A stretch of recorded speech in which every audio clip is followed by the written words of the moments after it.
আজকে আপনাদের এই বিক্ষোভ প্রদর্শন কিসের জন্য আজকে করছেন? আজকে এটা মাইনরিটি সেলের পক্ষ থেকে করা হচ্ছে মাইনরিটি কমিশনের কাছে যে ওয়াকফ বোর্ডের সম্পত্তি যেভাবে বর্তমান রাজ্য সরকার ওয়াকফ বোর্ডের সম্পত্তিগুলোকে বেহাতে দিয়ে দিচ্ছে, অন্য কোনোভাবে দখল হয়ে যাচ্ছে। আর যে ওয়াকফ বোর্ডের সম্পত্তির টাকা নিয়ে রাজ্য সরকারের কিছু কিছু জায়গায় মাইনে দেওয়া হয়, অথচ ওয়াকফ বোর্ডের সম্পত্তি মাইনরিটিদের ক্ষেত্রে কোনো কাজে লাগছে না।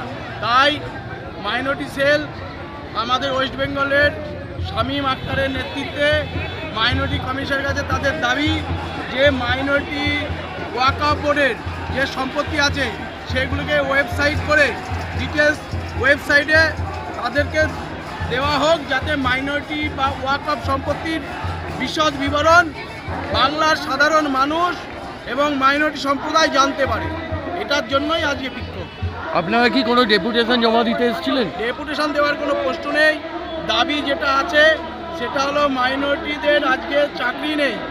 বিগত দিনে যারা ক্ষমতায় ছিল, সে সিপিএম সরকার হোক, আগে কংগ্রেস সরকার হোক, তারা মাইনরিটিদের ক্ষেত্রে যেটা নজরদারি করেছিল, নজর দিয়েছিল, চাকরি ক্ষেত্রে যে শতাংশ বরাদ্দ ছিল, আজকে তৃণমূলের আমলে সেটা নেবে 0.7% হয়েছে। অথচ এরা বলছে নাকি এরা মাইনরিটির মসিহা, কিন্তু মাইনরিটি ভোট ব্যাংকে এরা কাজে লাগাচ্ছে। মাইনরিটি সম্প্রদায়ের জন্য কোনো কাজ করেনি, শুধু মাইনরিটির ভোট ব্যাংকটাকে ব্যবহার করছে।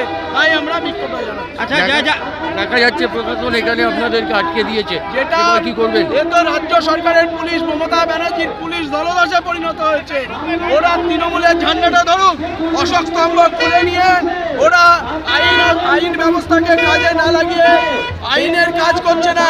তৃণমূল দলের ঝান্ডাটা ধরতে ওদের বাকি আছে, কারণ ওরা তৃণমূলের দলদাসে পরিণত হয়েছে। এরপরে আপনারা কি করবেন? যদি আমাদের কথা শুনে ভালো আন্দোলন হবে আগামী দিন। আচ্ছা দাদা, দিদি দিল্লি যাচ্ছে, এটা নিয়ে কি বলবেন? দিদি দিল্লি যাচ্ছে, দিদি দিল্লি যেতে পারে, দিল্লির দরজা খোলা, যে কেউ যেতে পারে। দিদি দিল্লি যাচ্ছে বলে আমাদের অত মাথা ব্যথা নেই, যেতেই পারে। উনি মোদির সঙ্গে দেখা করবেন। মোদি কেন, অমিত শাহ কেন? ও যদি যোগীর সঙ্গে দেখা করে আমাদের কোনো দায়ভার নেই, আমরা তাকে নিয়ে কোনো কথা বলতে চাই না। আচ্ছা দাদা, আপনার নামটা? সৌমেন বিশ্বাস, প্রদেশ কংগ্রেসের সম্পাদক।